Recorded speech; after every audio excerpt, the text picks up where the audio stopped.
Mini London McCluskieganj प्रकृति की गोद में बसा ड्रीम डेस्टिनेशन आपका कर रहा है इंतजार। आइए अपने यादगार लम्हों को बिताइए ड्रीम डेस्टिनेशन में।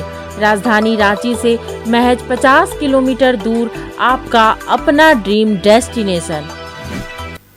भले ही प्रधानमंत्री नरेंद्र मोदी अब की बार 400 पार के नारे लगा रहे हैं, लेकिन दक्षिण के राज्यों में तमिलनाडु और केरल में एनडीए का खाता तक खुलता हुआ नजर नहीं आ रहा है। दोनों राज्यों में इंडिया गठबंधन क्लीन स्वीप करता हुआ दिखाई दे रहा है।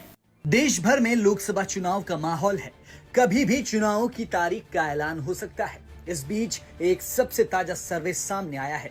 ये ओपिनियन पोल जारी किया है एबीपी न्यूज और सी वोटर ने।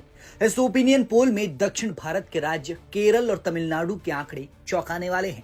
इन दोनों राज्यों में कांग्रेस के नेतृत्व वाला इंडिया अलायंस बीजेपी और एनडीए का सुपड़ा साफ करता नजर आ रहा है। तमिलनाडु को लेकर किए गए एबीपी न्यूज सी वोटर के ओपिनियन पोल के मुताबिक राज्य में कांग्रेस और उसके सहयोगी दलों को एक तरफा जीत मिलती नजर आ रही है।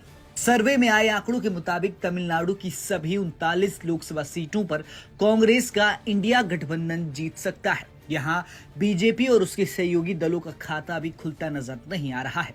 वोट शेयर की बात करें तो सर्वे के मुताबिक तमिलनाडु में कांग्रेस और उनके सहयोगी दलों को 55% वोट, बीजेपी गठबंधन को 11%, एआईएडीएमके को 28% और अन्य को 6% वोट मिलने की संभावना है। वहीं केरल की बात की जाए तो केरल में लोकसभा की कुल 20 सीटें हैं।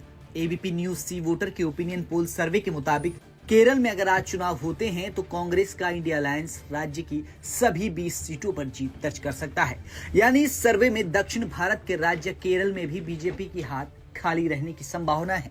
वोट शेयर की बात करें तो कांग्रेस और उनके सहयोगी दलों को 45%, लेफ्ट को 31%, बीजेपी को 20% और अन्य को 4% वोट मिलने का उम्मीद।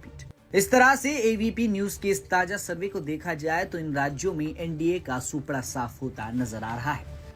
इससे पहले सामने आए ओवरऑल देश के सर्वे की बात करें तो टाइम्स नाउ ईटीजी रिसर्च के सर्वे के मुताबिक लोकसभा चुनाव में एनडीए को 358 से 398 सीटें मिल सकती हैं, जबकि विपक्षी गठबंधन इंडिया को 110 से 130 सीटें मिलने का अनुमान है। इसके अलावा सर्वे के मुताबिक जगनमोहन की पार्टी वाईएसआरसीपी को 21 से 22 सीटें मिल सकती हैं। इसके अलावा बीजेडी को 10 से 11 और अन्य के खाते में 11 से 15 सीटें जा सकती हैं। वहीं इससे पहले इंडिया टीवी का ओपिनियन पोल सामने आया था।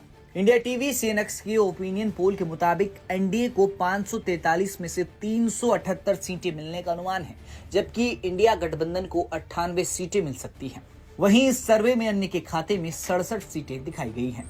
India today mood off the nation सर्वे की बात करें तो इसमें एनडीए को 335 सीटें मिलने का अनुमान है, जबकि इंडिया को 166 सीटें मिल सकती हैं। पार्टी के हिसाब से बात करें तो बीजेपी को 304 और कांग्रेस को 71 सीटें मिलने का अनुमान लगाया गया है। इसके अलावा अन्य को 168 सीटें मिल सकती हैं। इस तरह अब तक सामने आए ओवरऑल ओपिनियन पोल्स की बात करें तो एनडीए गठबंधन कहीं भी 400 पार नहीं कर रहा। सर्वे में कांग्रेस का प्रदर्शन पिछली बार के मुकाबले बेहतर नजर आ रहा है। देखना होगा अब की बार जनता किसी सत्ता की कुर्सी तक पहुंचाती है।